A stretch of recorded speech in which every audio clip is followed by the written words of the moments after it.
The gate's reader blinked red for the third time, spitting out "access denied" in cold, mechanical defiance. I didn't flinch. Instead, I let out a slow breath, the kind you release when the final domino tips into place. On the other side of the security camera, Margaret's voice sliced through the crisp morning air, dripping with smug triumph. "This is private property now, Mr. Harper. Kindly leave." Behind her, a cluster of residents watched, waiting for me to erupt in protest. But I didn't. I reached into my jacket and pulled out a small, weathered box I'd kept hidden for 6 months. Today wasn't about Arguinge, it was about springing the trap I'd meticulously crafted under their noses. They thought locking me out was their victory. They had no idea the gate wasn't just theirs. It was mine. 6 months earlier, on a chilly autumn morning, I was out mending the fence along the eastern edge of my ranch, where my 5 rugged acres butted up against the pristine lawns of the Crestview estates. The contrast was stark, their manicured, cookie-cutter homes versus my sprawling, untamed land. I was hammering new posts into place when my phone pinged with an email that made my gut twist. The subject line read, "Urgent, updated regulations on shared road access." Standing there, tools in hand, I opened it and felt the first stirrings of dread. The Crestview Homeowners Association, led by the iron-fisted Margaret Caldwell, was claiming control over the private road leading to my ranch, me only way in or out. They announced plans for an electronic gate to enhance security and preserve property values, conveniently glossing over the fact that the road was on my land, as clear as day in my deed. 5 years ago, I bought this ranch as a new beginning after walking away from a grueling job in construction. My wife, Laura, and I had fallen in love with its wide-open spaces and the way the sunsets painted the horizon from our back porch. We dreamed of growing old here, surrounded by the quiet beauty of the land. But 3 years ago, cancer stole her from me, leaving me with a hollowed-out heart and a ranch that felt both too vast and the only place I could still feel her presence. Crestview had sprung up shortly after we settled in, and while I'd tried to be neighborly, Margaret made it clear my ranch was a blemish on her vision of suburban perfection. My chickens were unsanitary, my vegetable garden unsightly, my truck parked too close to their entrance a threat to curb appeal. Each complaint was a petty jab, but now, reading that email, I saw them for what they were, a calculated campaign. I called my friend Tom Reynolds, a retired sheriff who ran a garage in town and always had his ear to the ground. He showed up at my porch with a beer, his face grim. "It's not just the road, James," he said, taking a swig. "Rumor is Pinnacle Properties is sniffing around for a big commercial project. They've been cozying up to the county for months." The pieces started to click. Margaret's relentless nitpicking, the sudden push for a gate, and now whispers of a developer eyeing land. Tom urged me to attend the next HOA meeting, something I'd avoided since Laura's passing. The pitying glances and awkward condolences still cut too deep, but this was different. I needed answers. The following week, I walked into the Crestview Community Center, the room falling silent as I took a seat in the back. Margaret, in a tailored blazer that screamed control, barely acknowledged me before launching into her pitch for the state-of-the-art gate system. Her voice was polished, her enthusiasm rehearsed, but her eyes kept flicking toward me, gauging my reaction. When I asked about the legal basis for gating a road on my property, her smile tightened. "The road falls under HOA jurisdiction per the original development plans," she said, dismissing me with a wave. "Our legal team has vetted everything." But I caught a glance she shared with a man in an expensive suit across the room. His name tag read Victor Crane, Pinnacle Properties. As the meeting ended, an older board member, Henry Larson, brushed past me, muttering, "Be careful, James. They're coming for you."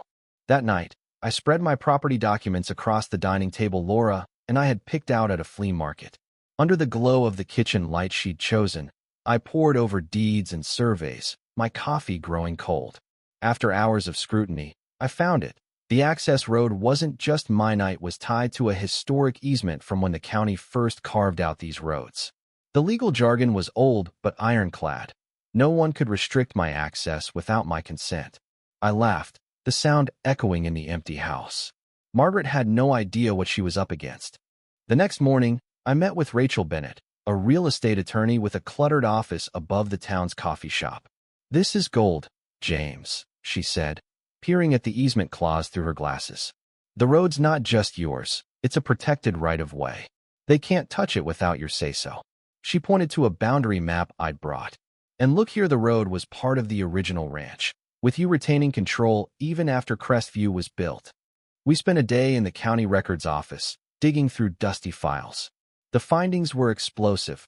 Crestview's lots were carved from my ranch's original farmland, with covenants ensuring my control over the access point. I also found Pinnacle's permit applications for a luxury complex that would bulldoze my home, with notes about resolving access issues with my property. They weren't just locking me out, they were trying to force me to sell. Tom helped me track Margaret's meetings with Victor Crane at a diner outside town, far from prying eyes. With Henry's reluctant help, I recorded a conversation where he admitted Margaret was targeting the ranch problem to clear the way for Pinnacle's millions. Rachel laid out our strategy: secure my legal rights quietly, gather evidence, and let the HOA dig their own grave. I played along, attending meetings, even joining the security committee to Margaret's barely concealed dismay. "It's good to see you engaging, James," she said, her smile venomous. "We've worried about you since Laura passed." Her words stung, but I swallowed my anger, knowing every step brought me closer to flipping the script. As the gate installation loomed, I had a surveyor confirm my property lines and filed paperwork to cement my easement rights.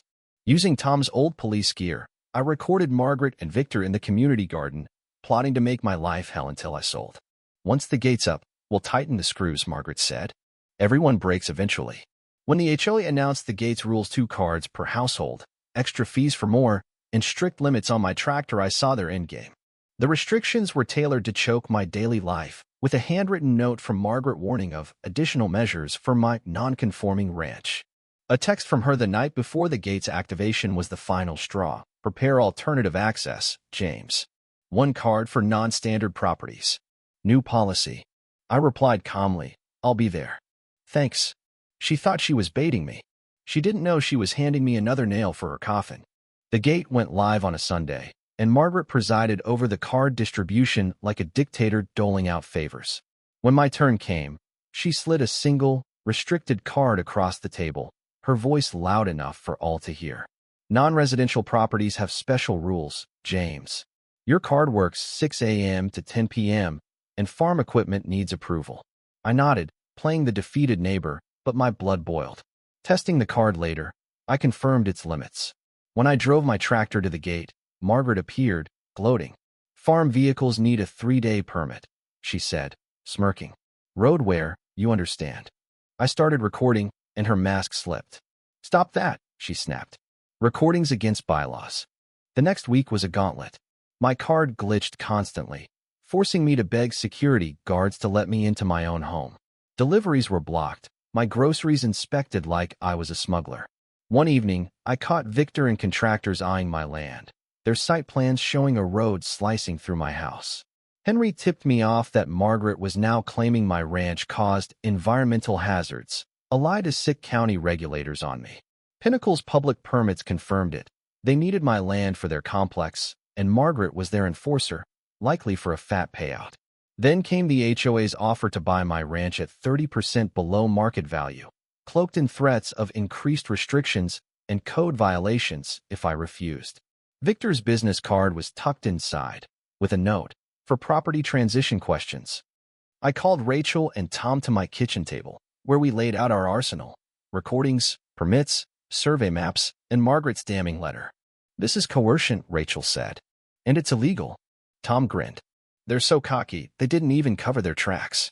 3 weeks after the gate's activation, I requested an emergency HOA board meeting, citing resident safety. Margaret agreed, thinking she could squash me privately. She was wrong. Thursday evening, I walked into the community center's conference room with Rachel at my side. Margaret's condescending tone set the stage. "We sympathize, James, but community security trumps individual complaints." Her lackey, Susan Grant, chimed in, "If your ranch fit our standards, this wouldn't be an issue." I let them dig deeper before sliding my deed across the table. "The access road is on my property," I said, voice steady, "with an easement that bars restrictions without my consent." Margaret scoffed, but her confidence cracked as Rachel presented the certified survey and a legal complaint alleging discrimination and coercion, backed by recordings and board minutes. Victor burst in, summoned by Margaret's panicked text, but froze at the sight of our evidence. "Let's be reasonable," he stammered. I stood, unyielding. "No deals." At 8 a.m., I'm shutting down your gate. It's unpermitted, on my land, and illegal. The next morning, with Rachel, a county inspector, and a deputy, I watched the gate's power cut and new signs go up. Private road, public easement, Harper Ranch.